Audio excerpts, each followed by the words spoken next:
Hello everyone, আসসালামু আলাইকুম। Welcome to Bangla cookbook. আশা করছি আপনারা সবাই ভালো আছেন এবং সুস্থ আছেন। তৈরি করে দেখাবো ব্রয়লার মুরগির রোস্ট। ব্রয়লার মুরগির রোস্ট তৈরি করার জন্য প্রথমেই আমি বেরেস্তা তৈরি করে নিব। আর এর জন্য প্রথমেই একটি পাত্রে নিয়ে নিচ্ছি হাফ কাপ পরিমাণ রান্নার তেল। তেল ভালো মতো গরম হয়ে আসলে এই পর্যায়ে দিয়ে দিচ্ছি 1 কাপ পরিমাণ পেঁয়াজ কুচি। পেঁয়াজ কুচিগুলো হালকা ব্রাউন কালার হয়ে আসলে এ পর্যায়ে পেঁয়াজ বেরেস্তা উঠিয়ে নিচ্ছি আর একই তেলে দিয়ে দিচ্ছি 2টি তেজপাতা, একটি কালো বড় এলাচ, 4টি লং, 6-7টি ছোট এলাচ, 3-4 টুকরো দারচিনি। হালকা একটু নেড়েচেড়ে এ পর্যায়ে দিয়ে দিচ্ছি 1 কাপ পরিমাণ পেঁয়াজ কুচি, 4-5টি কাঁচামরিচ।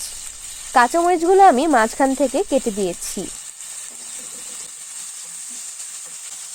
পেঁয়াজটা যখন হালকা একটু নরম হয়ে আসবে এ পর্যায়ে দিয়ে দিচ্ছি আদা রসুন পেস্ট একসাথে 1 টেবিল চামচ। দিয়ে দিচ্ছি 1 চা চামচ পরিমাণ কাঁচা জিরা পেস্ট, ধনিয়া গুঁড়ো 1 চা চামচ, লাল মরিচ গুঁড়ো 1 চা চামচ, 2 টেবিল চামচ বাদাম বাটা। ভালোভাবে নেড়েচেড়ে এ পর্যায়ে দিয়ে দিচ্ছি হাফ কাপ পরিমাণ পানি। হালকা নেড়ে নিয়ে এ পর্যায়ে দিয়ে দিচ্ছি 2 টেবিল চামচ পরিমাণ টক দই।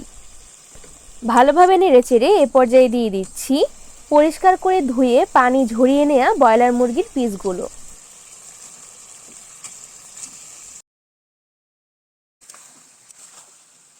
ভালোভাবে নেড়েচেড়ে এ পর্যায়ে দিয়ে দিচ্ছি একটি টমেটো। টমেটো আমি 4 ভাগ করে কেটে নিয়েছি। দিয়ে দিচ্ছি স্বাদ অনুযায়ী লবণ। দিয়ে দিচ্ছি জায়ফল, জায়ত্রী এবং শাহি জিরা বাটা 1 টেবিল চামচ।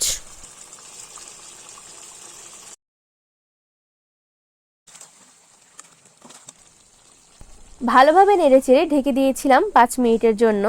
5 মিনিট পর দিয়ে দিচ্ছি 2টি আলু বোখারা, 5-6টি কিশমিশ, 1 টেবিল চামচ ঘি, হাফ চা চামচ পরিমাণ কালো গোলমরিচ গুঁড়ো।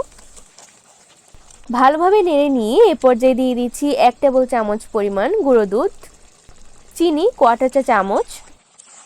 হালকা একটু নেড়ে নিয়ে দিয়ে দিচ্ছি 2 টেবিল চামচ পরিমাণ টমেটো সস। কিছুক্ষণ নেড়েচেড়ে এ পর্যায়ে 5 মিনিটের জন্য ঢেকে দিচ্ছি।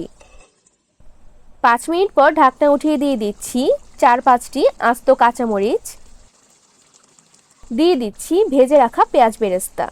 হালকা নেড়ে নিয়ে আবারও ঢেকে দিচ্ছি 3 মিনিটের জন্য। এ পর্যায়ে চুলার আঁচ মিডিয়াম টু লো করে দিয়ে ঢেকে রাখবো 3 মিনিটের জন্য। 3 মিনিট পর তৈরি হয়ে গেল মুরগির রোস্ট। দেখুন মুরগির রোস্টের কালারটা কত সুন্দর এসেছে। এই মুরগির রোস্ট রান্না করা খুবই সহজ আর খেতে অসম্ভব মজা। একবার হলেও বাড়িতে ট্রাই করবেন। আশা করছি আমার আজকের রেসিপি আপনাদের কাছে ভালো লাগবে। আমার রেসিপিগুলো যদি আপনাদের কাছে ভালো লেগে থাকে তাহলে প্লিজ আমার ইউটিউব চ্যানেল এবং আমার ফেসবুক পেজটি ফলো করে দিন। দেখা হচ্ছে নতুন কোনো রেসিপির সাথে। সে পর্যন্ত আপনারা সবাই ভালো থাকুন এবং সুস্থ থাকুন আর দেখতে থাকুন বাংলা কুকবুক।